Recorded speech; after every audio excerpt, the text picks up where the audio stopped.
Karıştı yollar, şöyle yardımda gelebilmedim. Ne kadar reddettim seni yanımda, senden başkasını sevebilmedim. Unuttum dedim, var idi sözüm, dediğim yalana inandım özüm. Ben giden yollara dikildi gözüm. Senden başkasını sevebilmedim.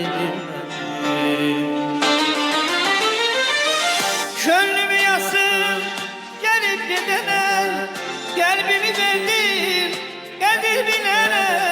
Sevmedim üzüldüm beni sevene, senden başkasını sevebilmedim. Gönlümü yastım gelip gidene, kalbimi verdim kadir bilene.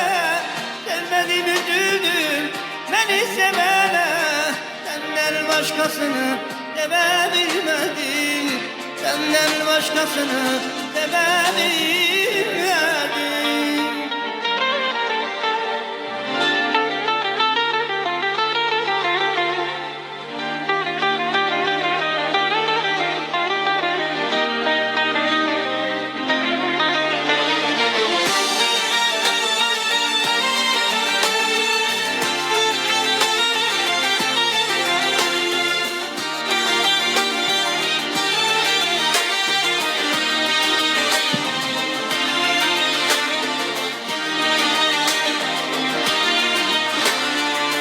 Attım günahı senin boynuna, taş güldüm düştüm şeytan oyununa.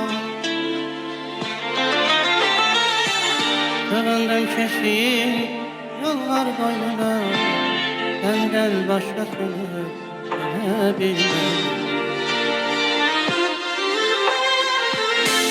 Unuttum dedim, var idi sözüm, dediğin yalana inandım özüm.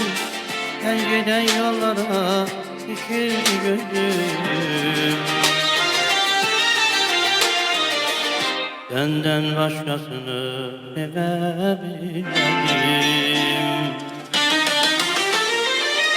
Gönlümü yastım gelip gidene, kalbimi verdim kadir bilene.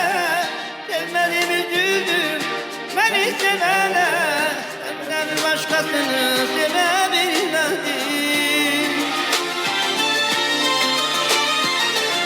Gönlümü yastım gelip gidene, kalbimi verdim kadir bilene.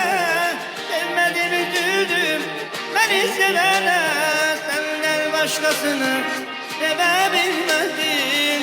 Senden başkasını sevebilmedim.